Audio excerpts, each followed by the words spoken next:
Salutations à tout le monde qui est branché dans le moment de la prière avec Pasteur Michel Sully, moi, M. Pasteur Kodo. Et bienvenue dans la réflexion nous pour aujourd'hui, méditation réflexive nous. Et aujourd'hui, après le fait méditation dans Colossiens 3, verset 14. Colossiens 3, verset 14, qui dit, mais par-dessus toutes ces choses, revêtez-vous de l'amour qui est le lien de la perfection. Mais par-dessus toutes ces choses, revêtez-vous de l'amour qui est le lien de la perfection. Alors, sujet aujourd'hui, c'est An quitte code mais Christ amar et nous pito. An quitte code mais Christ amar et nous pito. OK? Bon. Et là, ça que Paul voulait by Colossiens, yo. Et livre il va justement pour rendre ferme l'église là et pour combattre mauvais enseignement qu'a bail, faux enseignement qu'a bail. Donc toujours gagner hérésie dans l'histoire de l'église côté que moun nan vini la patience des bagages hors de contexte volontairement ou involontairement. Ben ça on joindre yo en pile surtout en Haïti dans quelques pays côté marqué il y a moun qui a l'esprit qui comprennent Bible bien avec théologie qui va faire comprendre contexte bien tout. Donc, depuis on n'a pas compris le contexte bien, depuis ouais bagaille là, il prend littéralement. C'est pas toute bagaille, on appelle la Bible, vous comprenez littéralement parce qu'il y a un contexte socio-culturel, il y a différents types de contextes. Donc, t'as un problème là dans Colosse. Et c'est ça que fait Colossiens chapitre 3, son exhortation très pratique. Donc, il dit, si nous ressuscitons avec Christ, vivions manière qui reflète une nouvelle identité, ça. Donc, ça veut dire, si ouais, Paul a dit ça veut dire que, c'est des problèmes. Même les gens dit que l'en Christ, il y a un bon autre problème qu'il a. Et Paul voulait que, si on dit, on ressuscite avec Christ vraiment, c'est pour vivre en façon qui montre qu'il y a une nouvelle identité en Christ. Donc, ça veut dire comportement, il doit et montrer qui s'en nous en Christ, qui ça Christ fait dans la vie, nous. Donc, ça veut dire qu'il y a une différence, c'est-à-dire entre ancienne vie et nouvelle vie en Christ. Et là, nous pas Colossiens chapitre 3, nous, dans verset 12 à verset 13, là, Paul demandait moun qui croyant pour habiller yo à conseil des vertus chrétiennes. Ouais, langage ici, c'est revêtir. Ouais. Paul demande aux croyants de se revêtir de vertus chrétiennes. Donc, s'il y a une vertu chrétienne, il y a une vertu philosophique, il y a d'autres vertus culturelles, ça, on considère comme bon bagage. Donc, alors, pour qu'à venir dans Christ, c'est pour toujours croire des valeurs culturelles, et l'autre bagage société a habité là, et que, en réalité, mon Colossio, c'est dans verset 12 là, oui, chapitre 3, verset 12 et 13 là, Paul demandait pour habiller avec vertu chrétienne, c'est-à-dire qualité chrétienne. Avec qui genre de vertu qu'il parlait de lui? Paul parlait de compassion. Oh, compassion, bon. Jésus même, son Dieu de compassion. Et compassion, Dieu d'amour, Dieu de miséricorde. Donc là, on doit accepter Christ, on ne va pas être sensible, on ne va pas avoir compassion pour nous. Et il dit, habillez-nous plutôt avec compassion, premier bagaille. Deuxième bagaille, bonté, pour nous bon. Parce que Dieu est bon, hein. Humilité, on ne va pas monter orgueil parce que sans Christ, on ne va pas jamais rien. Nous ne sommes jamais capables de rien sans Christ. Douceur, parce que nous, là, pendant Christ, on continue en violent, parole violent, comportement violent, attitude violent, comme si chaque parole répétée, comme si radio, c'est son missile qu'on lançait pour y faire des dégâts. Douceur, c'est un signe qui montre que Saint-Esprit a travaillé dans la vie. Et puis tout, et vertu, ça, il dit pour habiller avec vous, il n'est pas seulement compassion, pas seulement bonté, pas seulement humilité, elle a dit pouvoir descendre, non? Pas seulement douceur qui fait que au condition pour parler, même si un terreau menacé, c'est vrai, mais une façon pour agir avec le monde, une façon pour parler à monde. Mais il baille tout patience. Parce que le souvent, un peu le monde qui tombe dans rage, même le fin d'accepter Christ, c'est parce qu'il n'y a pas qu'attendre. Il est impatient. Mais la vie a demandé une patience très active. C'est-à-dire que pendant que vous attendez, vous faites ce que vous faites. Patience, c'est la vertu, c'est la reine des vertus, d'après Jacques Chrysostome, c'est un appel de l'Église. Et les patience, la reine des vertus. Alors, il y a patience, comme on qui était toujours dit, eh bien, si vous avez patience, on va pipi, on va être pisse, on va comme ça. Donc, on va être à pisse, c'est où il y a patience. Et non seulement ça, l'autre vertu encore, c'est le pardon. Alors, pardon lui-même, son bagage, nous tous, nous besoin d'exercer envers l'autre monde, puisque bon Dieu pardonne nous avant. Et que nous-mêmes, tout, il y a des gens nous font pile bagage tout, que nous besoin pour nous pardonner nous. Nous-mêmes, nous faisons tout. Nous faisons nous. Pardon, c'est un pilier que l'évangile a chita sur lui. Et c'est un des plus gros piliers que l'évangile chita sur lui, c'est l'amour et le pardon. Donc, ça veut dire que Paul dit, mon Colossio, eh bien, je dis qu'on est à faire bien nous avec l'autre bagaille, oui, avec l'autre qualité, oui.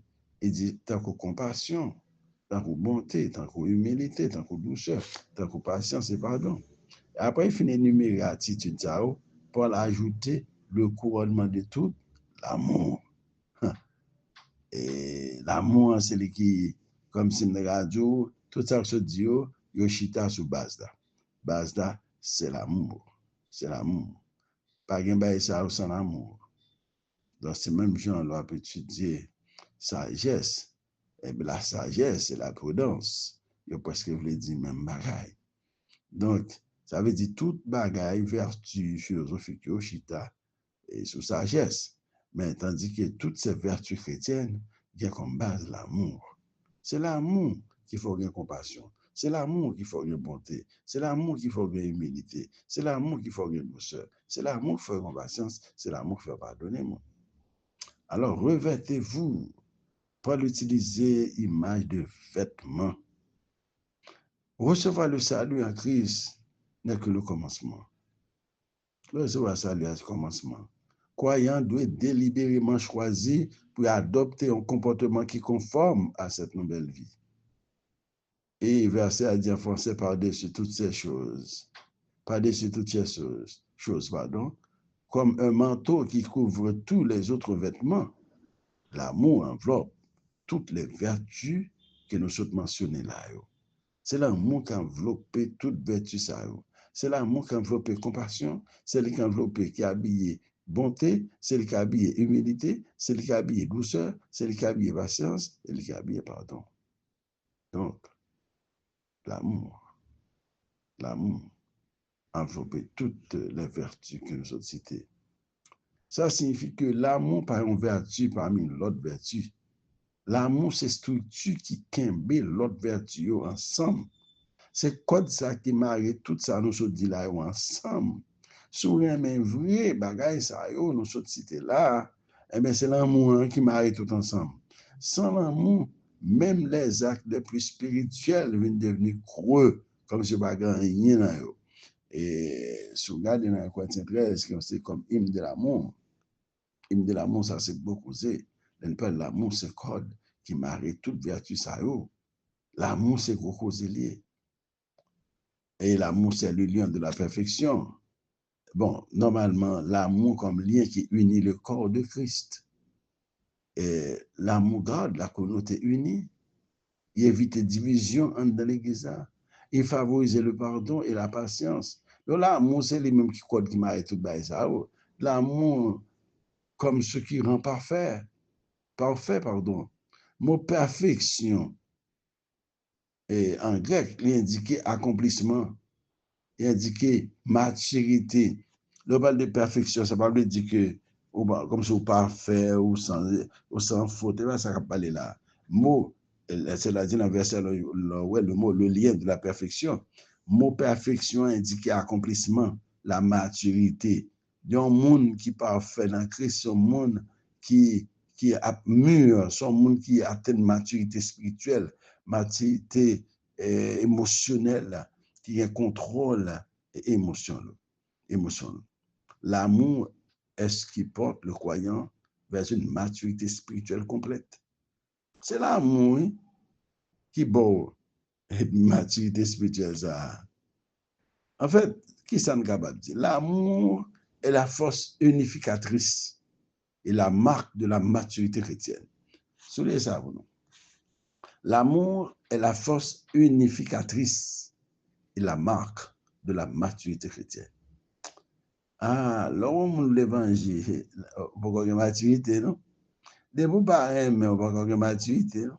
De vous pas bon, pourquoi la maturité, non? Bon envers les autres. De vous pas compassion, pourquoi la maturité, perfection ça, et la Bible parlé dans le verset, perfection ça, les dit maturité chrétienne. Maturité pour une mieux, maturité, parce que il y a un peu de temps l'église. J'ai petit bébé, oui, n'importe bagage son problème, n'importe situation, pas qu'à gérer, parce que pas de maturité. Oh. En tout cas, motivation mieux. Est-ce que parole moi avec action moi guidée par l'amour ou par l'orgueil, l'impatience ou le besoin d'avoir raison. Ouais, l'homme gagne comme c'est une radio, les gens ont une maturité. Il toujours fait ce que tout ça le fait, même parole, même action, ils sont guidés par l'amour. Ce n'est pas par orgueil. Ce n'est pas par impatience. Oh là encore, est-ce que le monde qui convertit ou pas doit faire preuve de patience? Ou bien, il y a un monde qui va une maturité, toujours besoin de raison. Ça va être un petit. Revêtir l'amour chaque matin, même si nous mettons un vêtement sur nous, décider consciemment. Aujourd'hui, je répondrai avec amour. Ça sont belles oui, avec amour. On prend pardon, par exemple. L'amour rend possible de pardonner sincèrement et d'arrêter d'entretenir des rancœurs. Pardon, c'est gros Rosélier. Parce que c'est l'amour qui rend ça possible pour pardonner le monde sincèrement. Et pour suspendre les gens dans le cœur, dans suspendre railler les gens. Bon, l'on fait ça d'ailleurs même, il y a un problème parce que on souffrir, on gâcher, on réussir, on a tout cas de problèmes. Parce que sous remè, on relâcher. Sous remè, on retirer rancœur, rancune, amertume, car il ne faut pas vivre, car il crée problème de santé. Dans la famille, choisir la douceur plutôt que la réplique blessante. Écouter avant de condamner. Au travail, répondre avec patience, même quand l'autre est injuste ou difficile. Et dans l'Église, l'amour est ce qui préserve l'unité. Les conflits se gèrent dans un esprit de miséricorde.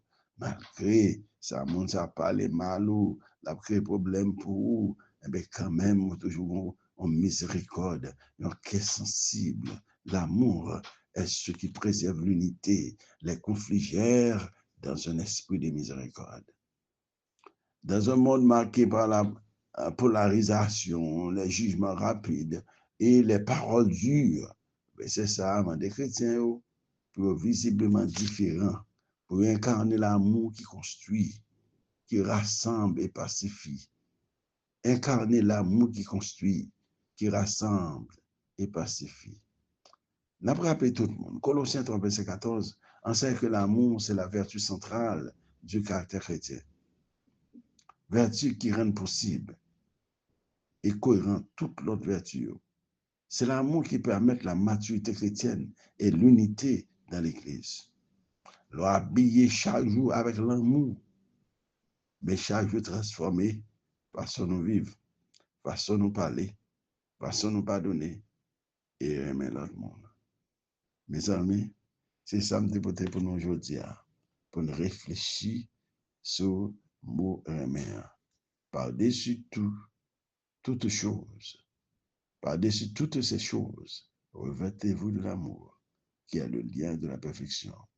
En quitte code remet Christa, Marie nous plutôt. L'esprit de méditation, ça a été qu'à faut réfléchir.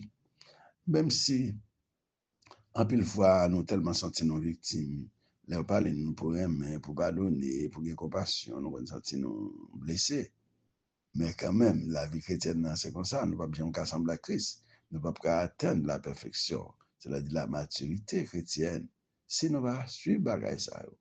Et d'autant plus que, nous ne pas suivre, le premier monde qui souffre, c'est vous-même qui souffre. Mais l'obéir Christ, ou suivre le principe, ça, le premier monde qui a libéré, c'est vous-même. Moi, je suis pasteur Kodo Simeus, j'ai un plaisir encore pour me dire ensemble avant, continuer à réfléchir. Dans Colossiens chapitre verset 14, et au cas lire tout chapitre là net, et puis quitter bon Dieu parler avant. Si vous ne va comprendre, demandez au monde qui a expliqué ça qui est caché des versets, et puis pour continuer à faire autour de Christ. Et on fait encore pasteur Kodo Simeus. À la prochaine.